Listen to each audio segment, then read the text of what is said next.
দামি সর্বশ্রেষ্ঠ একজন সাহাবী ছিলেন হযরত আবু বকর।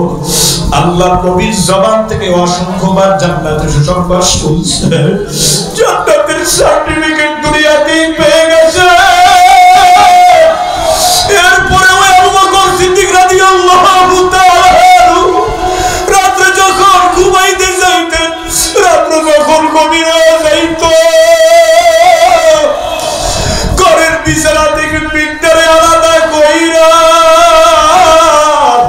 চোখের পানি ফালাইয়া কান্না করতে করতে আবু বকর সিদ্দিক রাদিয়াল্লাহু তাআলা জান্নাতুল বাকি কবরস্থানে গিয়া দাঁড়াইতে, দাঁড়ায়া দাঁড়ায়া বাচ্চাদের মতো গভীর রজনীতে ফোফাইয়া ফোফাইয়া জোরে জোরে কাঁদতেন আর বলতেন, ও মালিক আমার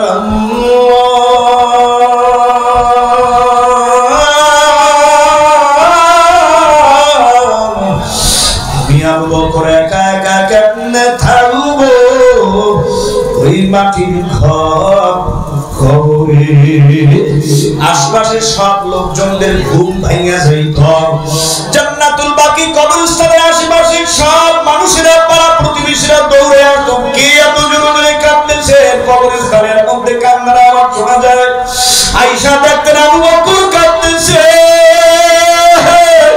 এ আবু বকর, আপনি এত বাচ্চাদের মতো হাউমাউ করে কেন কাঁদেন? হযরত আবু বকর ডাক দিয়া বলতে আছেন, শোনো, জান্নাতুল বাকি কবরস্থানের মধ্যে যারা শুয়ে আছে, আমি তাকায় দেখতেছি তাদের কবরে উত্তম জান্নাতের মেহমানদারি পরিচালনা হইতেছে। আল্লাহু আকবার। ওই কবরে জান্নাতের খাবারের ঘ্রাণ আমি আবু বকরের নাকের ভেতরে পাইতেছি। ওই জান্নাতের খাবারের ঘ্রাণ কবরে যেটা ব্যবস্থা করেছেন আমার আল্লাহ, ওই জান্নাতের খাবারের ঘ্রাণ আমি আবু বকরের নাকের মধ্যে পাইতেছি। আর কান্না করি এই জন্য বলি, আমি আবু বকর মরার পর আমি আবু বকরের কবরে জান্নাতের দস্তরখানের ব্যবস্থা হবে, খানার ব্যবস্থা হবে না, আমার কবরটা সব কিছুর কবর হবে। আমি আবু বকর এই ভয়ে কাঁদতেছি, আমার কবরে কি জাহান্নামের আগুন লেগে যাবে নাকি, আমি এই ভয়ে কাঁদি, কবরের আযাবের চিন্তায় কাঁদি। এর মধ্যে যেই মুসলমানের মধ্যে 5টা গুণ থাকবে, জোরে বলেন মুসলমান কয়টা? 5টা গুণ যে মুমিনের মধ্যে থাকবে, ওই মুমিনটা আল্লাহ পাকের কাছে দামি একজন মুমিন হয়ে যাবে। ওই জাকির আমার আল্লাহর কাছে সফল জাকির হয়ে যাবে। ওই মুজাহিদ আল্লাহর কাছে সফল মুজাহিদ হয়ে যাবে। ওই যুবক আল্লাহর কাছে একজন দামি যুবক হয়ে যাবে। আমার ভাইয়ের ওই ব্যবসায়ী আমার আল্লাহর কাছে একজন সফল ব্যবসায়ী হবে। ওই চাকরিজীবী একজন সফল চাকরিজীবী হবে, সফল মুমিন হয়ে যাবে। আমার ভাইয়ের, আমার বন্ধুরা, আমার আল্লাহ রাব্বুল আলামিন মুমিনদের 5টা গুণের কথা, 5টা বৈশিষ্ট্যের কথা বলতেছে। এই 5টা বৈশিষ্ট্য যাদের মধ্যে থাকবে, তারা দুনিয়ার জমিনের মধ্যে, আসমানের নিচে, জমিনের উপরে সফল মুমিন। তাদের জন্য আমার আল্লাহ জান্নাতের মধ্যে বারাখানার ব্যবস্থা রেখেছে। আরো জোরে বলুন সুবহানাল্লাহ। আল্লাহ রাব্বুল আলামিন বলতেছেন 5টা বৈশিষ্ট্যের কথা আল্লাহ রাব্বুল আলামিন কোরআনুল কারীমের মধ্যে জানায় দিয়েছেন। আপনারা শুনতে চান কি চান না, ধরে আওয়াজ করে বলেন। আল্লাহ রাব্বুল আলামিন বলতেছেন, 1 নম্বরে গুণ শুনে নাও, 1 নম্বর গুণ, নাম্বার 1 গুণ, ইন্নামাল মুমিনুনা আল্লাযীনা ইযা যুকিরাল্লাহু ওয়াজিলাত কুলুবুহুম। ধরে বলেন আল্লাহু আকবার। আমাদের সামনে যখন আমার মালিক আমার মাওলার নাম নেওয়া হয়, রব্বে কারীম আমার আল্লাহর নাম যখন নেওয়া হয়, তখন মুমিনদের অন্তরের ভিতরে আমার আল্লাহ পাকের ভয় সৃষ্টি হয়ে যায়। অন্তরাত্মা, আত্মাটা আল্লাহর ভয়ে কেঁপে ওঠে। এখানে কোরআন সুন্নাহর বাগান, আব্দুল গফফার কারী কোরআন মাদ্রাসার তরফ থেকে কোরআন সুন্নাহর বাগানের ইন্তজাম করা হয়েছে। এখানে ঈমান নামক ব্যাটারিকে পাওয়ারফুল করার জন্য আজকে এই সুন্দর আয়োজন করা হয়েছে। আমার ভাইরা, এখানে আল্লাহর নাম নেওয়া আছে। আল্লাহর নাম নেওয়ার একটা মাধ্যম আজকের মাদ্রাসার কোরআনের মাহফিল। কথা ঠিক কিনা ধরে আওয়াজ করে বলতেছে। যখন আল্লাহর নামটা শুনলাম, শোনার সাথে সাথে আমাদের অন্তরে আল্লাহর ভয় সৃষ্টি হয়ে গেল। আমাদের অন্তরাত্মাটা কেঁপে উঠেছে, কেঁপে উঠেছে। যারা আল্লাহ পাকের নাম শোনার পর তাদের অন্তরে আল্লাহর ভয় সৃষ্টি হয় না, মহব্বতের বারুদ জ্বলে না, মহব্বতের আগুনটা, ইশকের আগুনটা আল্লাহর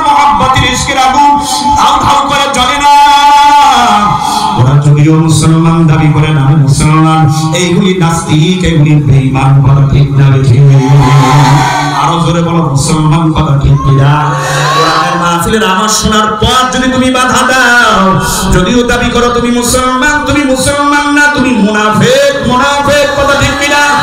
মসজিদের মাইকের আজানের আওয়াজ শোনার পর বাংলার জমিনের ভিতরে 3.5 লক্ষ মসজিদ রয়েছে, আমার ভাইরা 13 লক্ষ মাদ্রাসা রয়েছে।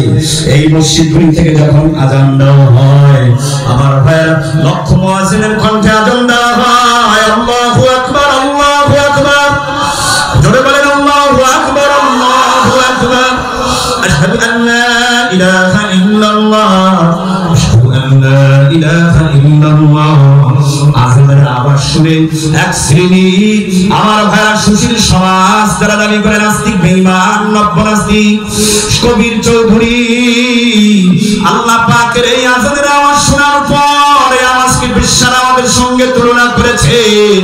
আমরা বলতে চাই কবির চৌধুরী নাস্তিক, তোর জন্মটা হয়েছে বেশ্যাখানার ভেতরে, তাই তুই আজানের আওয়াজ শুনে বলো আজানের আওয়াজটা বেশ্যার আওয়াজের মতো লাগে, কথা ঠিক না ঠিক?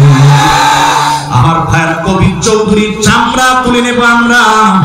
এই বেঈমান নাস্তিককে গ্রেফতার করা হয়েছে মুসলমান, ওকে ফাঁসির কাস্টে ঝুলাতে হবে। 94% মুসলমান, 94% 6 মুসলমান বাংলার জমিনের মধ্যে বসবাস করে। কবির চৌধুরী এবং নাস্তিকদের জায়গা এই 94% মুসলমানের দেশে হবে না, কথা ঠিক না? নারায়ে তাকবীর, আরো আওয়াজ করে বলেন নারায়ে তাকবীর।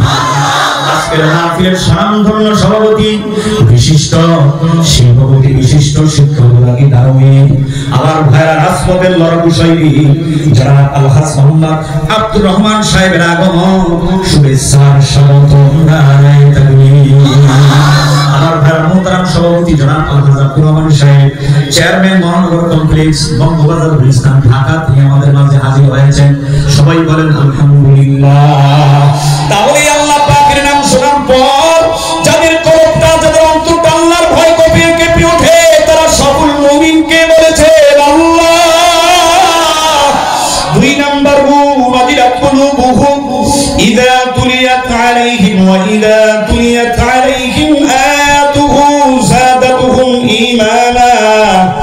আল্লাহ পাকের আয়াত কোরআন থেকে যখন তেলাওয়াত করা হয়, কোরআনুল কারীমের আয়াত তেলাওয়াত শোনার পর তাদের অন্তরের ভেতরে আমার ভাইরা, আমার বন্ধুরা, তাদের ঈমানটা দুর্বল হয় না, ঈমানটা মজবুত হয়ে যায়, ঈমানের প্ল্যাটফর্মটা মজবুত হয়, ঈমানের বায়ু জ্বলে ওঠে। আল্লাহু আকবার বলেন সবাই। এর মুসলমান ইমানদার, যেই নাস্তিক, যেই বেঈমানরা, নামদারি মুসলমানরা কোরআন তেলাওয়াতের আওয়াজ শুনতে পারে না, এই 94% মুসলমানের দেশে, পীর সাহেব জননার দেশে, উলামায়ে কেরাম, যুবকদের দেশে, মুসলমানদের দেশে, বাংলার জমিনে তোমাদের কোনো ঠাঁই হবে না, কথা ঠিক কিনা? চলে আওয়াজ করে মুসলমান ইমানদার। 2 নম্বর গুণের কথা বললাম। 3 নম্বর গুণ আলা রাব্বিকা ইয়াতাওয়াক্কালুন, যারা আল্লাহ পাকের উপরে ভরসা করে, বিপদে মুসিবতে সুখে দুঃখে ভরসা রাখতে হবে কার উপরে? আরেকটু জোরে বলেন মুসলমান কার উপরে ভরসা রাখতে হবে? হ্যাঁ মুসলমান ইমানদার, আমার নবীকে নিয়ে যদি বাংলার জমিনের মধ্যে আমার উপর নাস্তিক বেঈমান কটূক্তি করে, দুজনে খালি হাতে নামবো, ইমানের পাওয়ারে উজ্জীবিত হয়ে ময়দানে আসবো। তোমরা আবার পীর সাহেব চরমায় তিতে বাংলার জিন্দা শাহজালাল, বাংলার বঙ্গবীর পীর সাহেব চরমায়, বাংলার বীর অবিসংবাদিত নেতা আল্লামা মুফতি ফায়জুল করিমের নেতৃত্বে আবার ওই শাপলা চত্বরে বাইতুল মুকাররমের উত্তর দক্ষিণ গেটে হাজির হইবা। যতক্ষণ পর্যন্ত নবীর দুশমনকে কতল না করব, তবে কাফনের কাফর পরে যাব, ঘরে ফিরবো না, কথা ঠিক কিনা?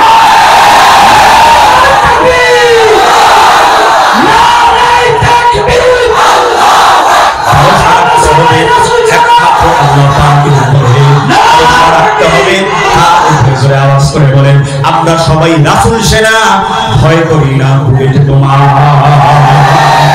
আসতে বলেন, কথা ঠিক না ঠিক? ভরসা রেখে ইমানের বলে বলিয়ান হয়ে ময়দানে কারা কারা লাফায়া করতে রাজি আছেন। আল্লাহু আকবার, নারায়ে তাকবীর।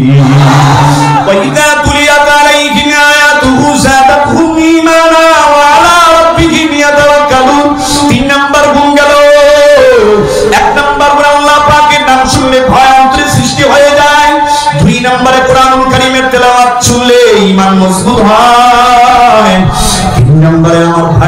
বন্ধুরা সর্বদা বান্দা ভরসা রাখে আমার আল্লাহ পাকের উপরে।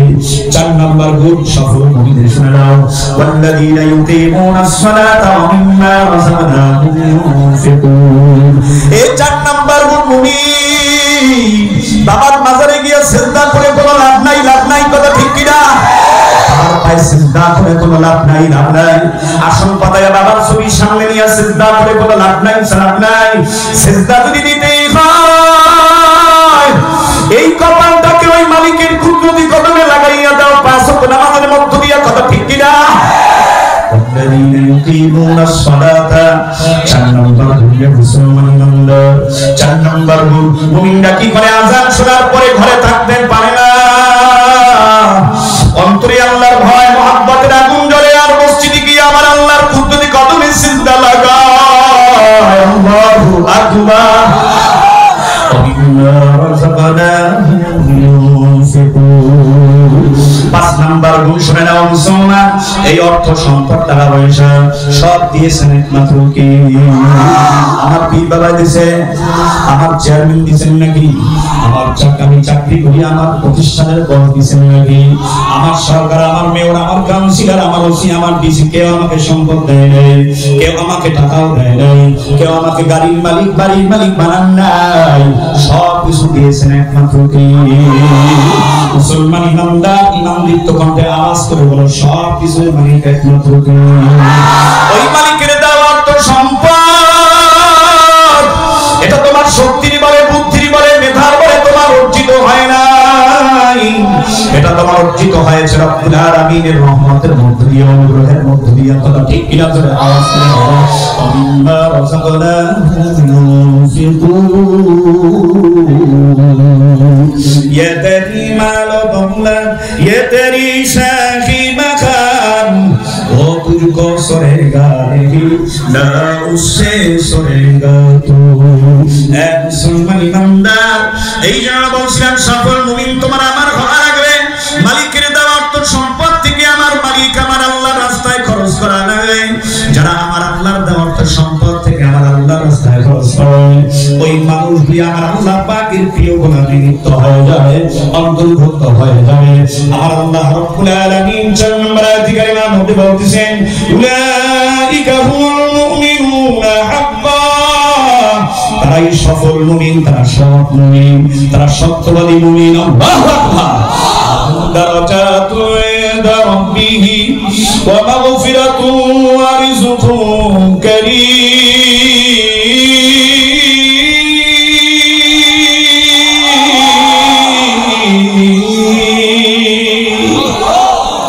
তারাই সত্যবাদী মুমিন। লাহুম দারাজাতুন, তাদের জন্য রয়েছে মর্যাদা এবং সম্মান ইনদা রাব্বিহি, আমার মালিক আমার আল্লাহর কাছে। ওয়া মাগফিরাতু, আমার আল্লাহ জীবনের সব গুনাহ মাফ করবেন। ওয়া মাগফিরাতু ওয়া রিজকুন কারীম। কিয়ামতের ময়দানে যখন উঠবে দানবীর বান্দারা, যারা আমার আল্লাহর রাস্তায় তাদের জীবন যৌবন অর্থ সম্পদ বালাখানা অট্টালিকা খরচ করে, কিয়ামতের ময়দানে উঠবে, আমার আল্লাহ রাব্বুল আলামিন তাদের মাকাম মর্যাদা সম্মান বাড়ায় দিবে। ডান হাতের মধ্যে আমলনামা দিবে। পুরসিরাতের পুরোটা বিদ্যুতের গতিতে পার হইয়া যারা সারে আমার আল্লাহর রাস্তায় খরচ করে, আমার আল্লাহর দেওয়া সম্পদ খরচ করে, বিনা হিসাবে তারা হযরত আবু বকর, ওমর, ওসমান, আলীর সঙ্গে জান্নাতে মেহমান হবে। আল্লাহু আকবার।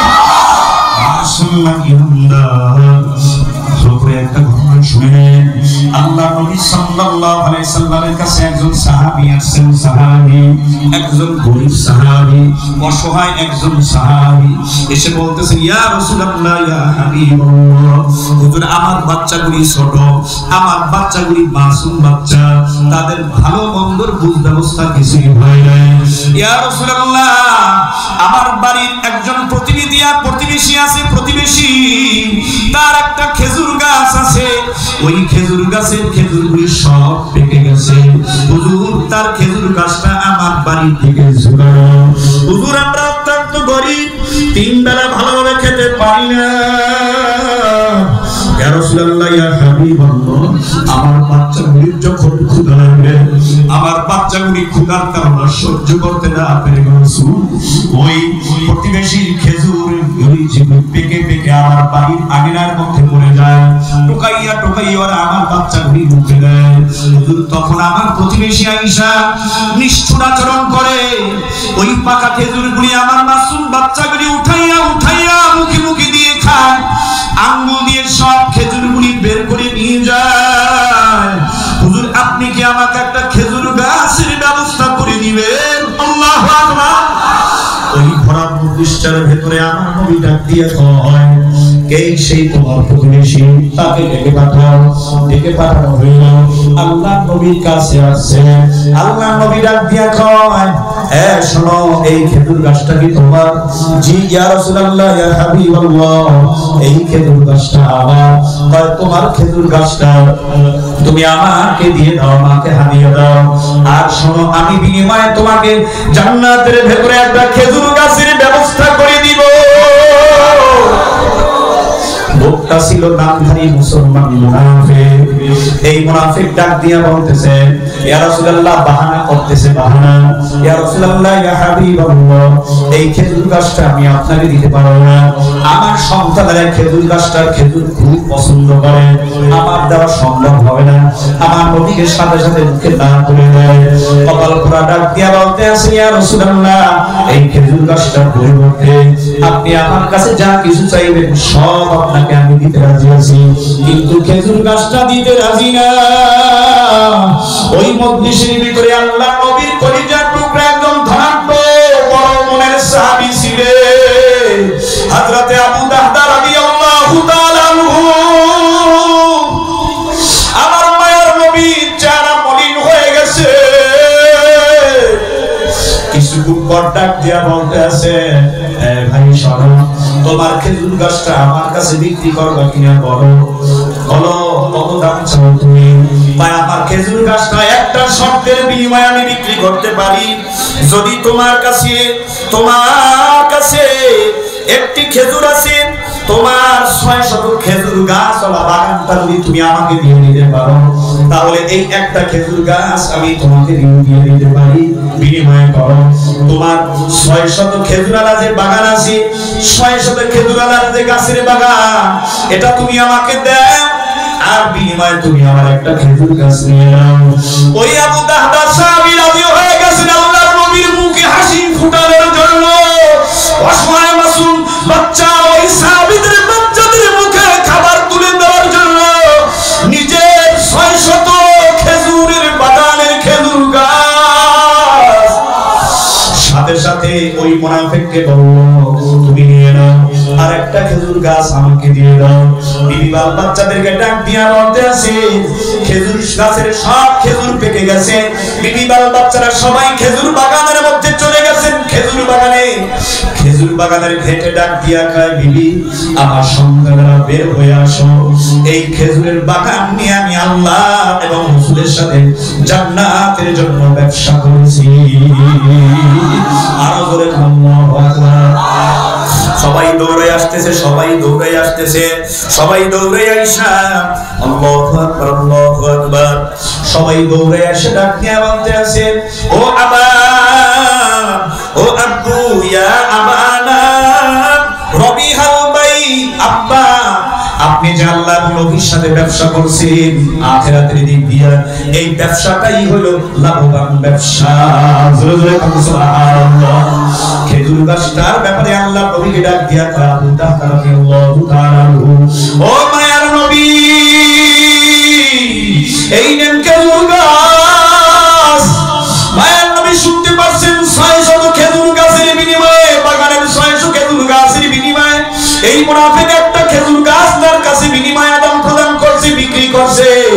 আল্লাহ নবী খেজুর গাছটা নিয়ে ডাক দিয়া কয়, এই খেজুর গাছ ও গরীব সাহাবী, অসহায় সাহাবী, তোমাকে দিয়ে দিলাম না, তোমাকে দান করলাম। আল্লাহু আকবার।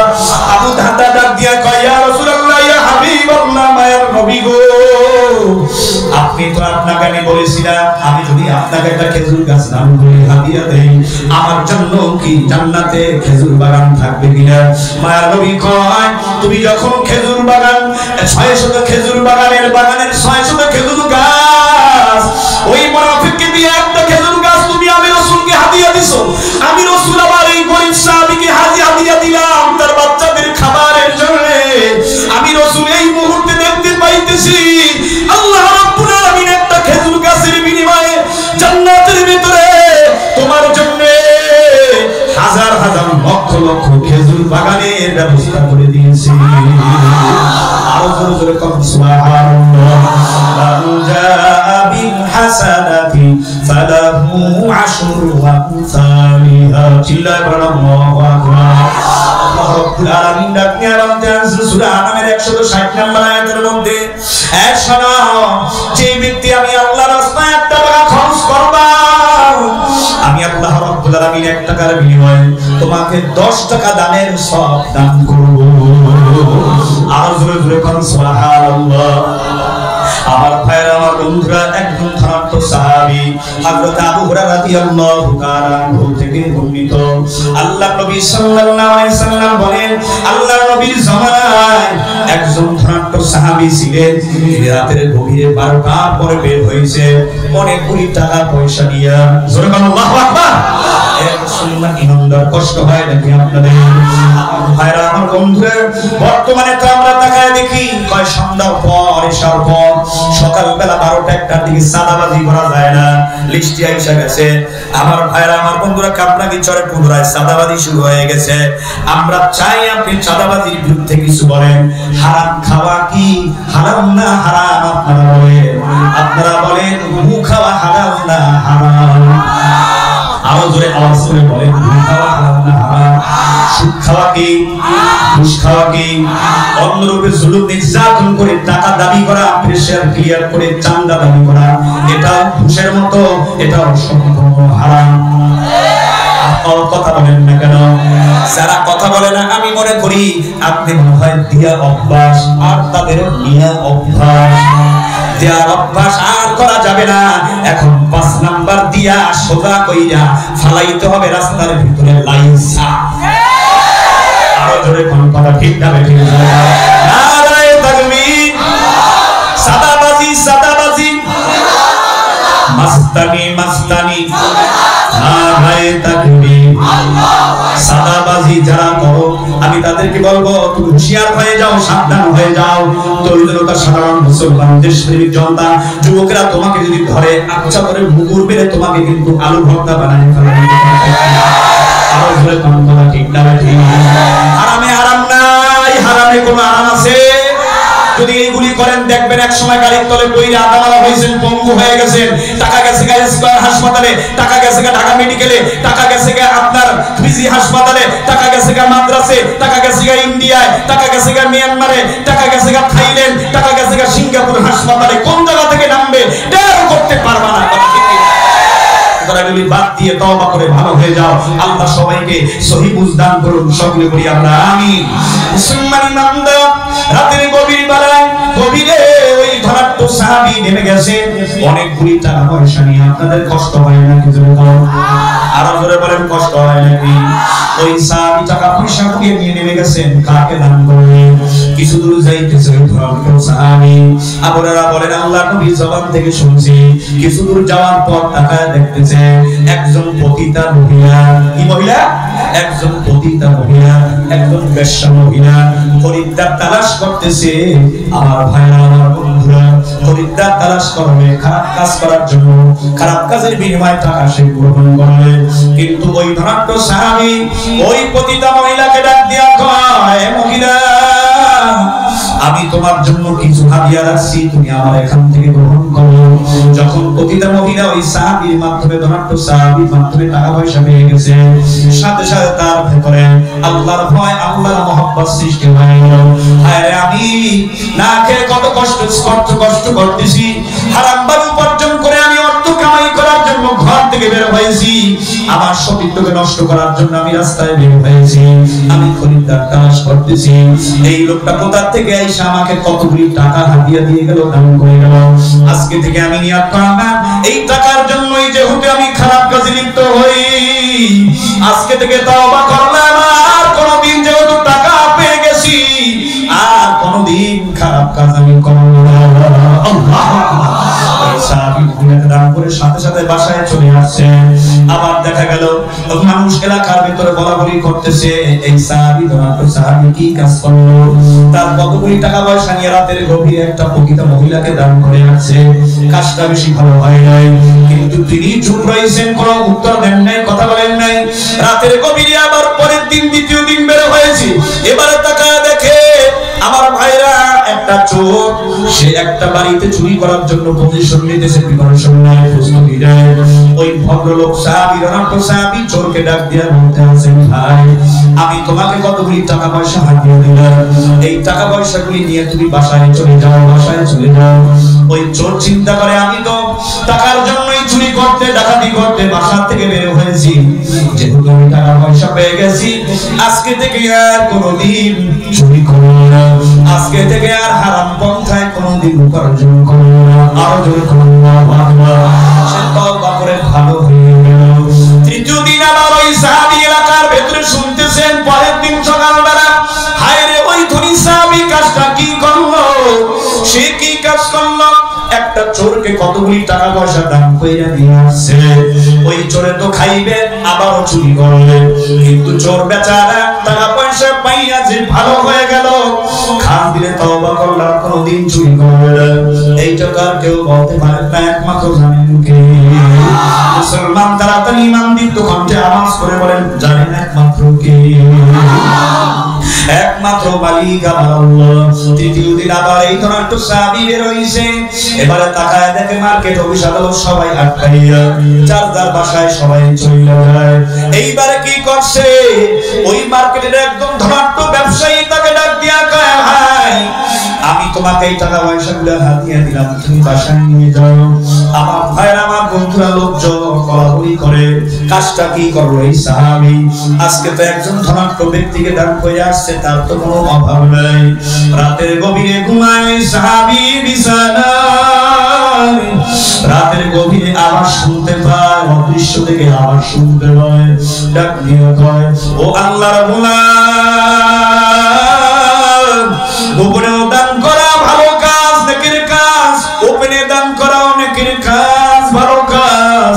তুমি রাতের গভীরে দান করছো একজন পতিতা মহিলাকে, দ্বিতীয় রাতে দান করছো একটা চোরকে, তৃতীয় রাতে তুমি দান করছো একজন ধনাঢ্য ব্যক্তিকে।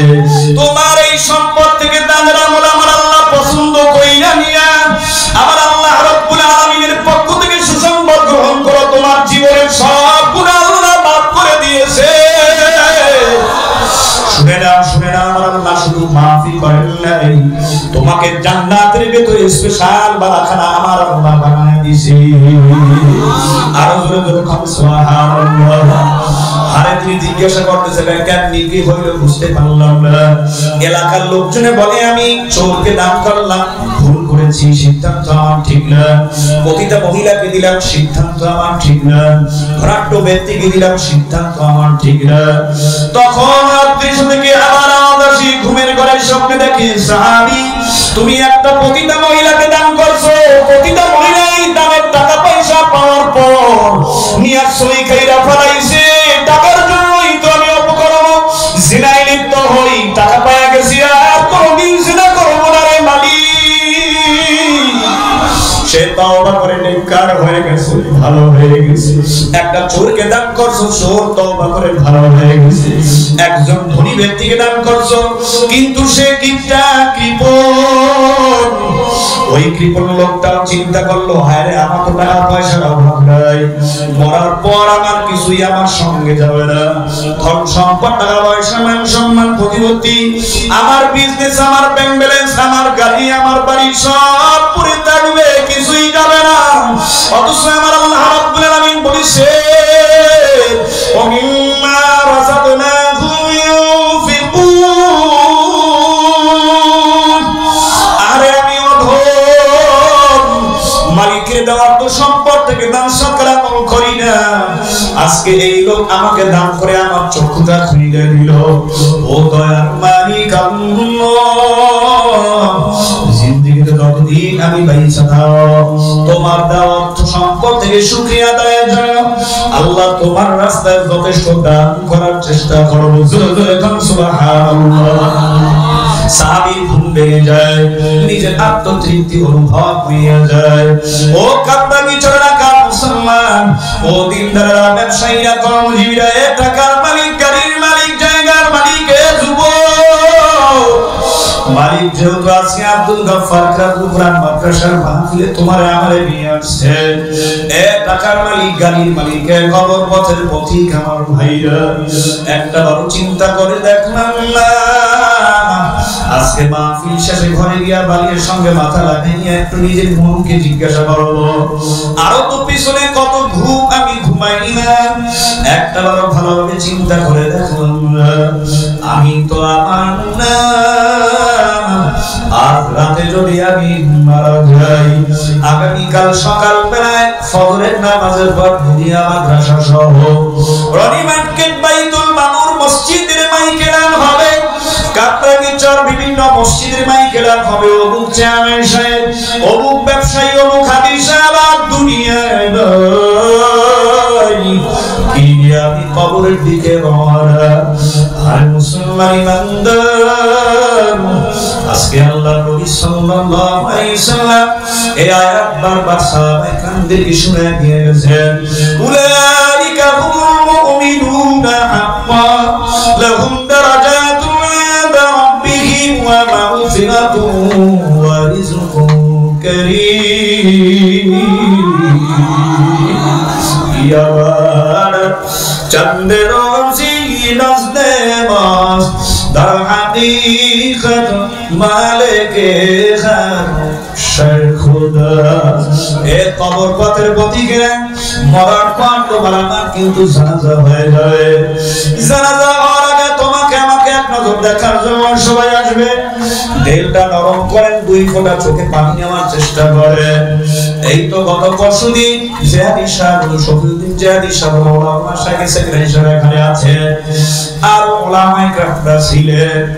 ওই আমার নানি শাশুড়ি দুনিয়া থেকে বিদায় নেয়। আমার ভাইরা, আমার বন্ধুরা, তারা কামরাঙ্গী চরের স্থানীয় গ্রামে বাড়ি, বিদায় নেয়। নাতি জানাজা পড়াইল আমার মাদ্রাসার ছাত্র সোহাগ। যখন আজিমপুর কবরস্থানে নিয়ে যায়, অটোমেটিক চোখ থেকে পানি গড়াইয়া পড়ে আর বলি, কোথায় তার নাতি, কোথায় তার ছেলে, কোথায় তার মেয়ে, কোথায় তার সন্তান, কোথায় তার আপনজন, কই বাড়ি? সব ছাইরা আমার নারীতে খালি হাতে কবরের বাড়ির দিকে যাইতেছে। একটা দিন আসবে তোমার আমার কিন্তু খালি হাতে বিদায় হওয়া লাগবে। কি নিয়ে মুসাফির, একটা বারো চিন্তা করলাম